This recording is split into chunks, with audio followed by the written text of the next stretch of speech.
Hope everybody's having a great day. Just want to briefly come on here and talk about Pritchard, his press conference that he had yesterday. I just my feelings. I am not a Pritchard fan. Pritchard is the king of mediocrity, and he shows it by everybody he has picked up as a general manager. I, for one, was a Nate Borkran fan and looked at all the improvements that he has done, and I'll share that in another video. But you're going to fire a coach, and you are truly the problem. Pritchard has not gotten us any top-tier talent. It's almost like he looks for players that have been injured, and then he likes to give them a contract. Look at all the players that he picked up. Okay, Brogdon had a very serious injury history,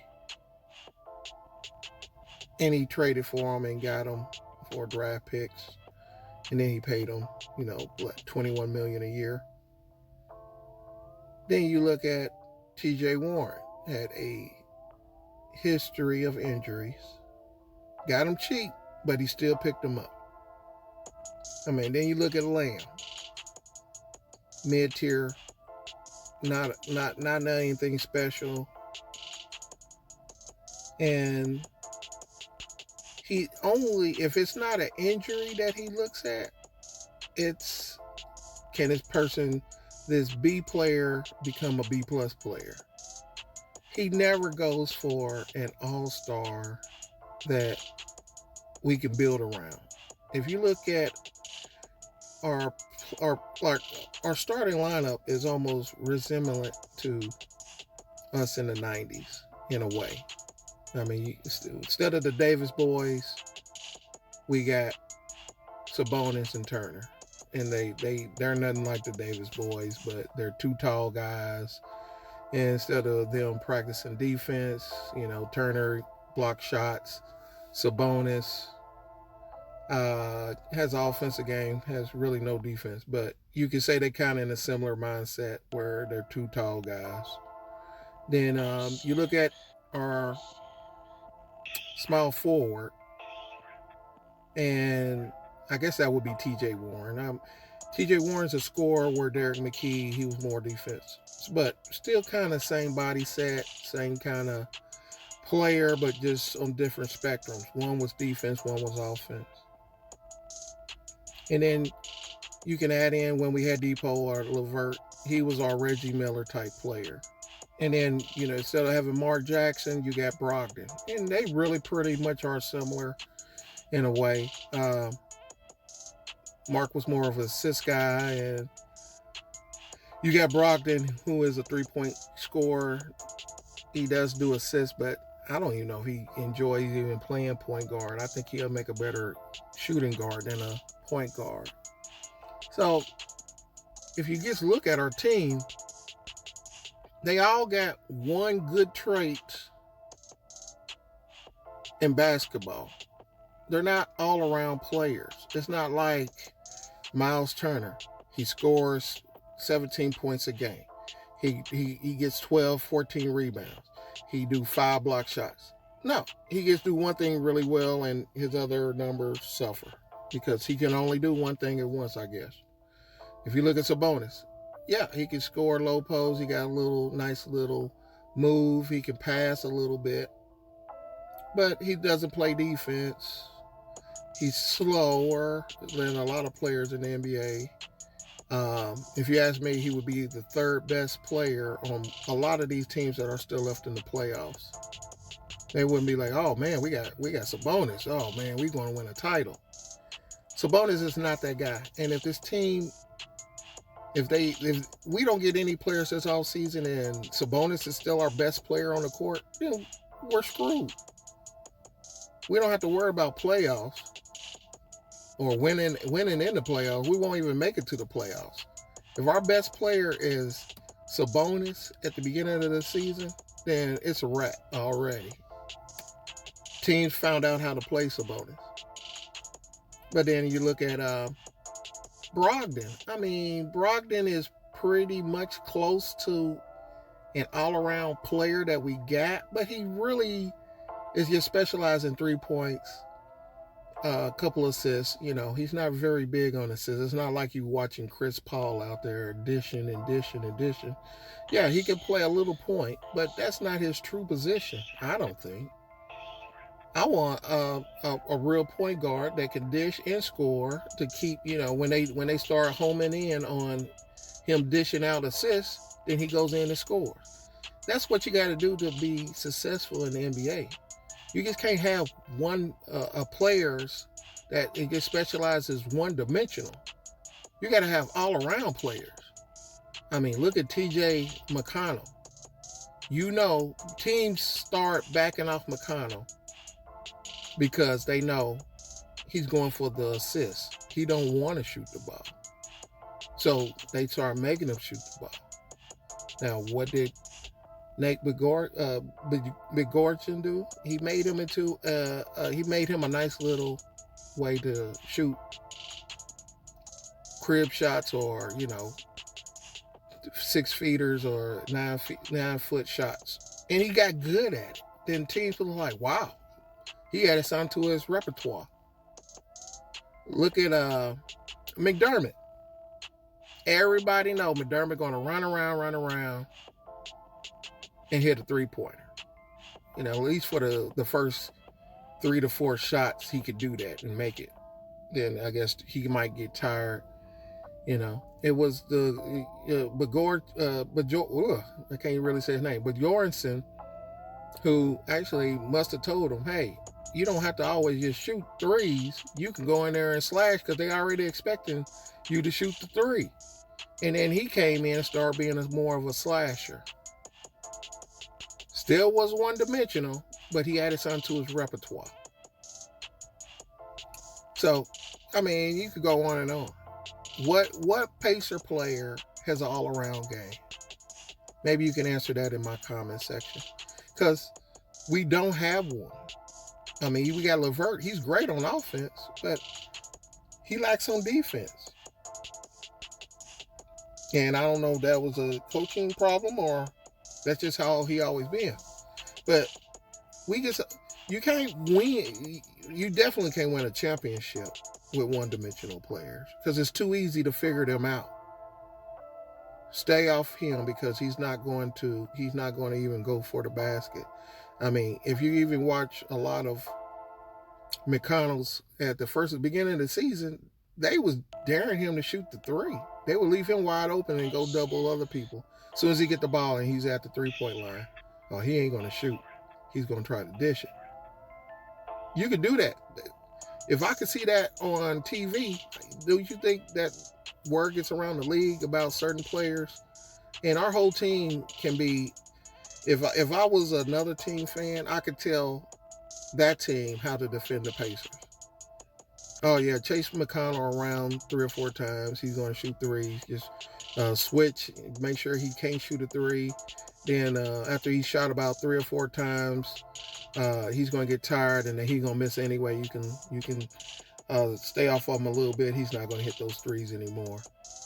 Brogdon, yeah, he really is going to try to either shoot a 3 or he's going to try to go in with the under the basket dunk or off the thing. I mean, if you watch them, they never change who they are. Where you see other players, I ain't never seen them do this before. I ain't never seen them do this before. Our players are pretty much able. You able to know what they're going to do when they have the ball. And we're not even going to talk about the inconsistent players like Holiday, Aaron Holiday. He is inconsistent. If he's on that night, you know what you can do. You just like, well, okay, well, he's scoring. We know what to do with the rest of them. But you got to have players that are not one-dimensional and have other skill sets and can contribute. What happened if McDermott is not hitting that night? Last year, he gets out on the bench. I mean, until he developed his slashing ability to score. I guess he like, well, if I want to stay on the floor, and my 3-point shot ain't working, I'm definitely going to slash and get 2 points, which was good. But you can't just be one-dimensional and think that, and have a whole team of one-dimensional players and think that that's going to work and get to the playoffs. It won't. They know exactly what we're going to run, what we're going to do, how each player. Just look at the Sabonis. He was dominating to the All-Star. Then they're like, okay, Sabonis don't like to pass out when he gets into the post. As soon as he gets the ball in the post, go double team him. And that wreaked havoc. It was like he couldn't figure that out until like 10 to 15 games later, where he started passing out when he seen the other guy coming.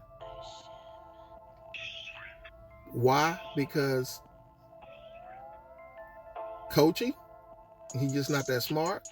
I could tell in one game if somebody, I said, oh man, last game, as soon as I got in the post, they started double teaming. Let me try to pass it out. But he continued to do that, and they would pick his pocket. They would know that he's going to do the turnaround shot, so they start blocking his shot, and he just kept doing it. It was like, okay, either Sabonis is not smart enough to make adjustments, or he just trying to show the coach that it's his team and he gonna do what he want, and then add on all the bitching he was doing when he didn't get a foul call and everybody else continued to play. I mean, if that's our best player, then we are in trouble. For the 2021-22 season. Sabonis should be the third option on our team, just like he would be on any other team. So I know, but all this reverts back to Pritchard. He is the guy that puts the team together.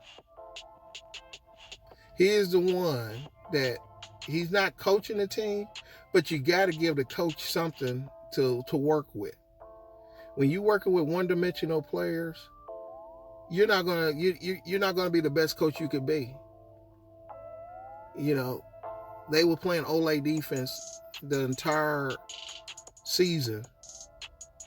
These players wasn't inspired to play defense. And then before you say, oh, well, McMillan had them playing defense.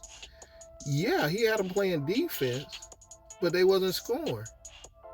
So, or is that because these one-dimensional players can only do one good thing at a time? That's even more reason to get all-around players that can do at least 3 to 4 things, and one of them being defense. One got to be, he could be a good mid-range, but he can also assist and constantly hit the 3. Then to put him in more situations around that type of play, in that type of player. And he's going to go back on defense and play that hard. But McConnell or McDermott's not a defensive player. I mean, sometimes he shows spurts of playing good defense, but he's not. That's not his calling. He's a good offensive player, one-dimensional. So you got to give the next head coach got to have more better players, better talent, better things to work with than what we got. In his press conference, it's more like, he feels like we're in a place where we can succeed, and we're not. If he thinks he can run this same team back next year and have a different result, even if it's Phil Jackson, he won't. There's got to be changes made. There's got to be some upgrades, to be a B player and a C player. Maybe you can get an A- player, someone that got 2 or 3 skill sets. But you can't just say, okay, well, everybody get $18 million and everybody just do what they do well. It's not going to work. You got to get better talent in the locker room. So you got to first get you an alpha male to be the all-star. And Sabonis, he's an all-star, but he's not. You got to get a superstar. Yeah, we got Sabonis an all-star, But even in the All-Star game, you can see the other superstars wouldn't even pass on the ball to get any points. Because they're like, oh, well, he's Sabonis. Yeah, well, he's the best player on a team that sucks. So he don't even get the respect from the other superstars when it's the All-Star game. They don't even put him in as much. So if he's the best player we got, we in trouble. So Pritchard, you gotta have to do something this off season. And if he is the best player you got, trade him with someone else, a draft pick, whatever, to get a better player. Because if we don't have better players, we're going to be going through this each year. You got to have better talent on the floor to compete. That's why we got beat. That's why we continue to get beat. Look at Nate McMillan. He got talent, and he got past the first round, killing it in the second round, might even get to the finals, the Eastern Conference Finals. Did his change over not even a year? He became head coach like 2 months into the season? Same type of coach. But he got talent now. And if that don't show Pritchard that he's not getting any head coach a fighter's chance because he doesn't even get talent to surround him, then what will? He really thinks we can run this team back and have a better result. The head coach ain't going out there missing shots. Head coach is not going out there setting his feet for defense and watching the other team's player run around them. These players, it's not like they're not trying. I could say, well, one excuse is you get a team that underachieve it. It's because they can't do it. When I watch the Pacer games, they really be trying to guard, but they can't. They really be trying to win the game by making shots, but they can't. That's like me going out there and saying, yeah, I love the Pacers. I've been a Pacer fan since little. Yeah, man. You put one of those other NBA players on me, no matter how much I love the Pacers, I'm not going out there and dominating the game. But we asking C+, B- players to go out there and do it each and every night against better talent, better athletes, better everything, shooting better. We will never get past the first round, playoffs, whatever. If they're gonna do it like this year for now on, where teams 7, 8, 9, 10 got to play to get in the playoff, we're not even gonna make it because we don't have the talent set to make it. And that don't fall on the head coach. That falls on Pritchard. So Pritchard, please reconsider what you said in the press conference. Get rid of these one-dimensional players. Get us a superstar that we can build around. You only need one, maybe two players to get into superstars to get in it. So that means you're going to have to take a couple of these $18 million salaries and cash it in for a $30+ million salary. And at least you have one excellent player. Then maybe you can fit that one player around role players that are one-dimensional. I mean, look at Michael Jordan. He was the superstar, but he needed Luke Longley to block a shot every now and then. He needed Steve Kerr to hit the three every now and then. Steve Kerr, where you didn't expect Steve to have some type of offensive set game. You just know he shoot threes. Then you had a defensive player that played defense. So you gotta at least have one superstar, and we don't have that. We have a part-time all-star that is easy to figure out. So I'm not going to even make this long. I just want you to, if you have any comments, leave them in the comment section. I'm trying to get this off the ground and start doing it more frequently. But please like this or don't like it. It's your choice. There's 2 buttons on there.